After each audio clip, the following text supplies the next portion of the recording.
I'm Jake Meister, managing editor of CleanLink.com, contracting profits, sanitary maintenance, and facility cleaning decisions magazine. We're here today with George Boutsalis, president of Impact Cleaning Services in Ontario, Canada, to discuss what he and the company has done to become very successful in marketing the second generation business through social media and other work. Thanks for being with us, George. Glad to be here. Great. And first question, your company has been around for some time. Please tell us your story and why, after all these years, you still see value in marketing the company the way you do. Yeah, so we are a 72-year-old family-owned and operated commercial cleaning company. We've commercial cleaning is our biggest line of business, but we have evolved. We're more of a facility services, workplace services company today. So we have other subsidiary companies that bring a more holistic package to our clients and their properties.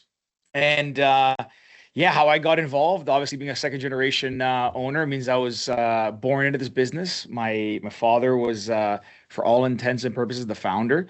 Helped kind of start it from the ground up. We came in the early days when it was a much smaller company and grew it, became partner, and then became the sole owner and CEO. And today, I lead as president. My siblings are also involved. We've grown quite a bit in the times since even we've gotten involved. The company's almost tripled since we started at a university. So we've a lot of growth in that time. In terms of the value of marketing and all that stuff, what I always find interesting is we've been around for as long as we have, and we are I'll say one of the more well-known brand names in Canada, Ontario as well. And what's funny is I always hear from people still, oh, we've never heard of you. And on one hand, it bugs me a little bit because I feel like I would think at this point most people would know us, but what it indicates to me is, number one, which everyone in this business knows, it is such a massive industry, like commercial cleaning, the world of commercial real estate, property manager, facility manager, asset manager. Like, it's so big and vast, and there's so many commercial cleaning companies, so it's really not easy for everyone to know who everybody is. Cleaning is a largely fragmented industry, tons of companies that do it. So that's why I see the value in marketing today. It's you have to let people know who you are, what you do, what you value, that you exist, and you have to do it constantly and consistently. And I believe it is not the fault of our clients or prospects. They don't know who we are. It is up to us to let them know who we are. Spend a lot of time, most of our time, growing organically. We got to where we are because we did really great work. We had great relationships, and we would, get opportunities. And I realized that we should be telling more of the world who we are, what we do, and why we're great. So we've spent the last few years really leaning into marketing, whether that's SEO, SEM, organic content, ads, email marketing, like you name it, you name the channel, we're doing it. A lot of stuff we're really good at, other stuff we're still learning. The world of social media, the world of marketing evolves constantly. It's moving faster than ever today with the advancements of AI and AEO becoming a thing. So I just, want to take all the great work that we did to get us here and then just, again, spread the message to the world. So using any channel possible to get our word out there. Awesome. And yeah, one of those channels, I know you have the Janitor's Journal. Can you tell me a bit about that newsletter and, your podcast as well and how that benefits the company? Because people are super interested in going into those, we found. Yeah, so the Janitor's Journal started as a bit of a passion project of mine. And I like writing. I find it helps me get my thoughts out more clearly. And I'm also someone who values I don't know if we're paying it forward, but there's a term, building in the open, like telling people, not just like what you are, what you do, what you value, what you sell, but telling people how you do it and how you got there. I believe it builds a lot of trust through transparency.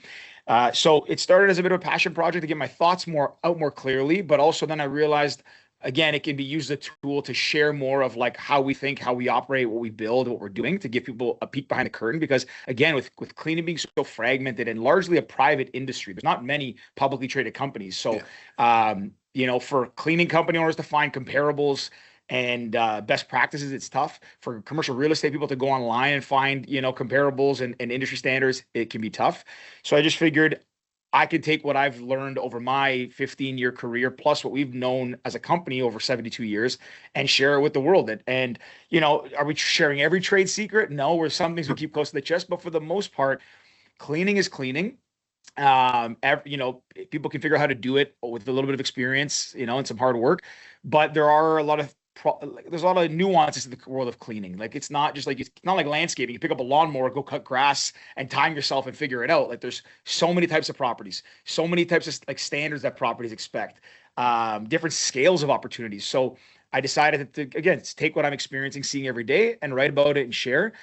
So yeah, it's been really fun for myself. It's been really rewarding. I get a lot of like comments, emails, questions from people saying, "Oh, this is super helpful. It's helped me win this bid," or "Hey, you know, I didn't never thought about this. Can you tell me more about this?" So it's been yeah, really fruitful. I enjoy doing it. It seems like it's doing the job of helping others avoid our mistakes, build better companies, pursue better practices. So yeah, it's been a fun project of mine, and I intend to keep growing it and keep writing more. Awesome. I'm happy you do because we've obviously gotten some story ideas, or it helps us keep a pulse on the industry. But I also know one of the great things about BSCs are, you know, I guess you could say a lot, you know, there's competition, but everybody kind of benefits from the shared knowledge. So that's just so neat when companies are able to do that. I guess my final question, what tips do you have for janitorial solutions providers who want to make that mark in social media or a podcast or blog, something similar? What's your biggest tip? My biggest tip is that everyone should just start doing it. You know, when I started, I didn't have a plan. I started, you know, posting on social media. Mainly LinkedIn was where I started, and it was, you know, 3 years ago, I think now. And I just one, I saw it as a warm network, as an audience that I had, and I thought, let me leverage this and let me share again what I'm doing, what I'm seeing, what I'm learning, what I'm experiencing, the good and the bad. But again, like when I started out, I didn't have this plan of what I was going to write or talk about. So I said, let me just put something up. And it honestly just started with me posting about books I was reading at the time. And I thought, you know what, there's got to be someone out there who likes to read like I do. Let me share this. And that actually started to work out really well. People would message me, hey, I'm going on vacation. What book do you recommend in this topic I'm curious about? So I would get messages from clients, prospects, other BSCs. It was really cool. And I'm like, oh, this is great. So there are people like me out there that get value in the same things that I value. So then I thought, okay, what else can I write about? And then it evolved to talking about what I value in building a business. Then it got into more the cleaning. So it really just evolved and iterated organically based on you know, what I started with and then the feedback I got. Which is, you know, even how a lot of the best companies are built. You have an idea, you put it out there, you see if someone's interested in it, and then, you know, you adapt and evolve as you go based on feedback. You know, you can have the best plan in the world. But it really doesn't matter until you start putting stuff out there. So in terms of what I would recommend to everybody, anybody, like a BSC especially, is like put more out there. Like people, don't be fearful. People aren't going to steal your ideas. People aren't going to go and take your clients. I mean, our clients are listed on our website. Like, you know, it's more valuable to me. The way I view it is I'd rather have people who don't know I exist, prospects, get as much information as I can quickly and like social proof to know this is a good company. I should be working with them than me worrying about, oh, my competitor's going to see how I think or what we value, and then they're going to steal from me. Like the upside of what people who of what clients will get versus what my competitors will see is far greater. So I would suggest to everybody, just start doing it. I would say be yourself. Like don't use cookie cutter AI writing and because everyone can see it. Just really be true to yourself. And one of the things that I think about a lot, and one of my kind of principles or values here is, you know, everyone thinks, you know, you got to write about your niche and you got to talk about just, I'm in cleaning. I only got to talk about cleaning.